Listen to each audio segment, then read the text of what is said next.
Tips keep pouring in on the 3 days of darkness, and the amount that I have learned in just the last several hours has been phenomenal. And I did say at the end of the first video, and you should definitely go back and watch it, but I'm going to review most of that today anyway.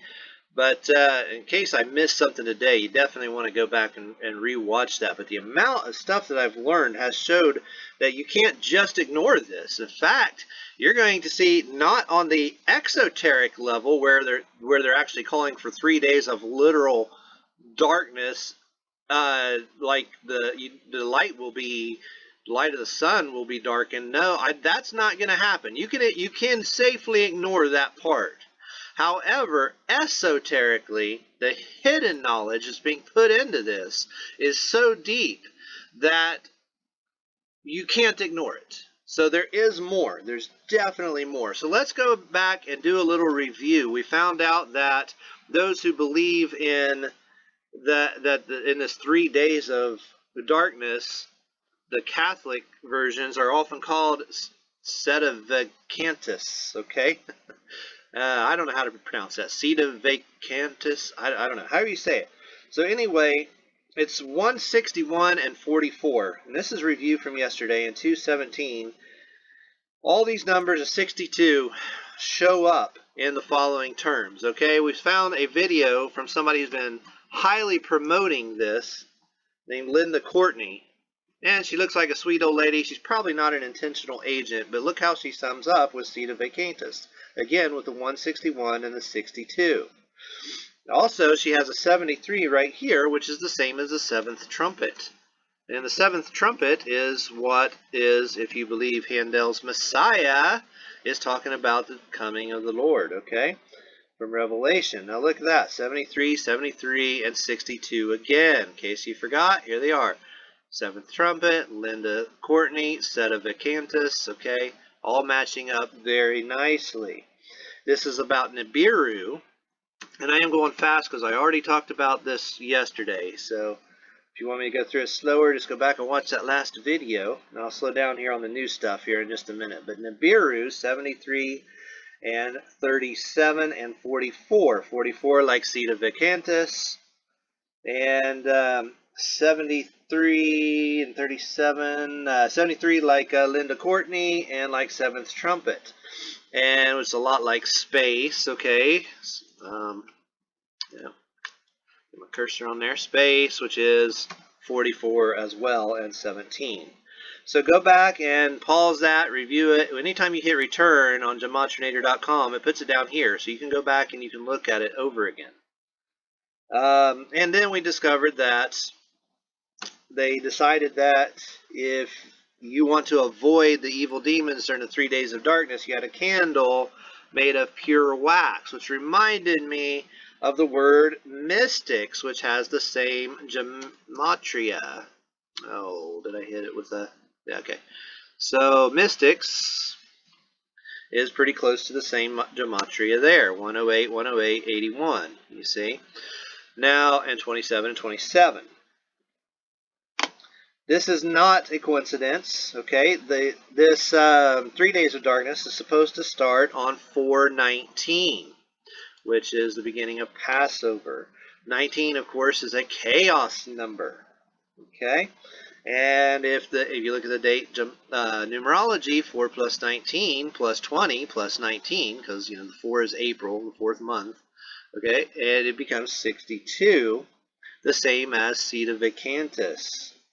And the same as Linda Courtney, the same as 7th trumpet. Not a coincidence. So I think Linda Courtney was chosen because all of her videos prior to that only had hundreds of views, 1 or 2 barely topped 1,000, and then all of a sudden she has 300,000 views on this 3 days of darkness video. So she is definitely being chosen by the system, probably because she fits the numbers so well. I highly doubt, though, that the sweet little cat lady is an actual agent. But she could be. Who knows? Now, it's supposed to last until 4/22, which we said is the 112th day of the year. Okay, so this is a 911 112. 112 is the alt dialing code for 911. So Not surprisingly that it would start and end with 911, or the 19, okay, just missing a 1, the chaos number, and end on 112. Not surprising at all. Now the last day of Passover is 427. And 427 is the 117th day of the year, which is a very important Jewish number because it is like the store 7-Eleven, and Jew-owned sums to 117. It is a Jew-owned store. And this is, of course, referring to the divine feminine, or 9/11, because 9/11 used to be the 7th month. That's why it's called September. Okay? Sept means 7. So, again, the Jew-owned, the very important Jewish number, refers to the divine feminine. In fact, let's show you that. Divine feminine also sums to 9/11. So 9/11, 7/11 are the same thing. I have plenty of videos on that discussing that in more detail. If you want to go back and review even some of the recent videos, I talk about that in great detail. Now, here's where the new stuff starts, and now I'm going to slow down just a little bit because it got me thinking about mystics, okay? And who is our primary mystic? Why does this calendar exist? It's because Zach Hubbard discovered from Manly P. Hall this system of gematria. Now it's interesting that Manly P. Hall was born on 3/18/1901. And from his birthday until 4/19, okay, look at this, is 118 years. The day that we have been looking out for as a disaster year, and remember, we're talking about 3 days of darkness, a chaos idea, and a chaos concept, is August 11, 8/11. I don't think that's a coincidence. This man, Manly P. Hall, became a citizen of the United States in 1919, like 4/19/19. Interestingly enough, too, there is a full moon called a pink moon on 4/19. Now, an album came out in February 25th, 1972, called Pink Moon. So February 25th to 4/19 is 47 years. What do we know about that number? We have entire sites dedicated to that number.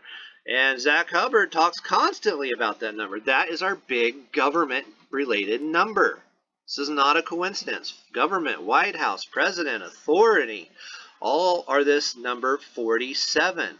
This is telling you that this is a government ritual. When we say Catholic Church ritual, when we say Jewish, it's important to the Jews, that's because what we're really talking about, and we don't just mean every Jew, we just mean these elitists that go by this gematria code.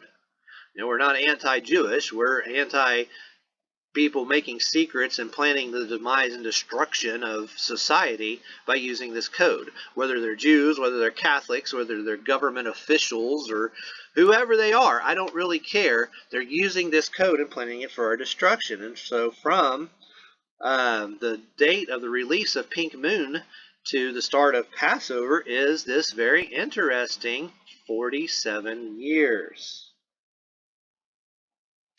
It's also interesting to note that 4/19/19 is the 117th week of the Trump presidency. Again, with the 117. The last day of Passover is the 117th day of the year. So we're going from the beginning of Passover to the end of Passover, from the 117th week of the Trump presidency to the 117th day of the year. None of this is coincidence. Manly P. Hall's book. Manly P. Hall's book, The Secret Destiny of America. I had to pause it there because I missed the word secret. This also sums to 117. Not a coincidence. There's just too much going on here. And interestingly enough, from 4/19, the start of Passover, until our big day, 8/10, 8/10 and 8/11, the Tisha B'Av, is 3 months and 22 days. That's our skull and bones number. Remember how George Bush landed at his dad's funeral at 3:22 p.m. and how Tim Russert, after interviewing him and John Kerry about Skull and Bones, died a week later at 3:22 p.m. Okay, this is a big and important number. This is very occult and esoteric. This tells me that this 3 days of darkness isn't referring to the literal days of darkness, but is a prophetic prophecy, yet again, of whatever's coming on 8/10 and 11. A date you need to pay attention to. August 10 is the 222nd day of the year, like George Washington was born on February 22nd. And here we're talking about the destiny of America. Okay? Pay attention, folks. This is important. Do not ignore this like I said before. No, there's not going to be literal darkness. Do not look at it from the exoteric viewpoint. In fact, pay great deal of attention to the esoteric viewpoint. Thanks for watching. Please like, share, and subscribe.